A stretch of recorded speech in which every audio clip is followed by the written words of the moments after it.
এবার লেবাননের সাথে যুদ্ধ শুরু করলো ইসরায়েল। গত 1 বছর ধরে তারা গণহত্যা চালাচ্ছে। আধুনিক ইতিহাসে এমন গণহত্যা কেউ চালায়নি।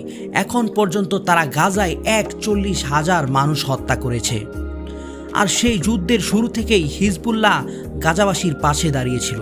এরই প্রেক্ষিতে গত 1 সপ্তাহ আগে ইসরায়েল লেবাননে পেজার আক্রমণ চালায়। তারা একসাথে 4,000 পেজার বিস্ফোরণ ঘটায়। তাতে করে শত শত মানুষ আহত হয় এবং অনেকেই নিহত হয়। এর পরদিনই লেবাননের রাজধানী বৈরুতে বিমান হামলা চালায় ইসরায়েল। গত 2 দিনে 600টির উপরে বিমান হামলা চালিয়েছে এই সন্ত্রাসী ইসরায়েল।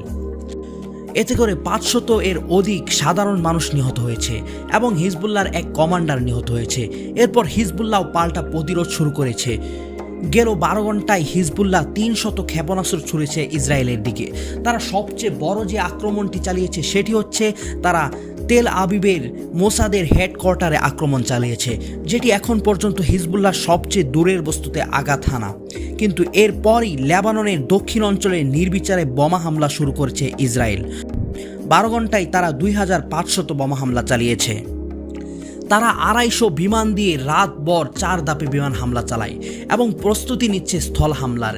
এরই মাঝে আবার তুরস্কের মিলিটারি প্লেন দেখা দিয়েছে লেবাননের বৈরুতের রফিক হারিরি ইন্টারন্যাশনাল এয়ারপোর্টে। তবে খবর নিয়ে জানা যায় লেবাননে মেডিকেল ইকুইপমেন্ট পাঠিয়েছে তুরস্ক, কেননা গত 2 দিনের আক্রমণে 2000-এর অধিক লেবানিজ আহত হয়েছে। সর্বশেষ খবর পাওয়া পর্যন্ত এখনও বিনা বিচারে বিমান হামলা চালাচ্ছে ইসরায়েল। হিজবুল্লাহ পাল্টা মিসাইল ছুটছে ইসরায়েলের বিভিন্ন শহরে, সেগুলো ফিরাতে হিমশিম খাচ্ছে ইহুদি সৈন্যরা। তবে আশঙ্কার বিষয় হচ্ছে ইসরায়েলের হামলায় শত শত সাধারণ লেবানিজ নিহত হচ্ছে।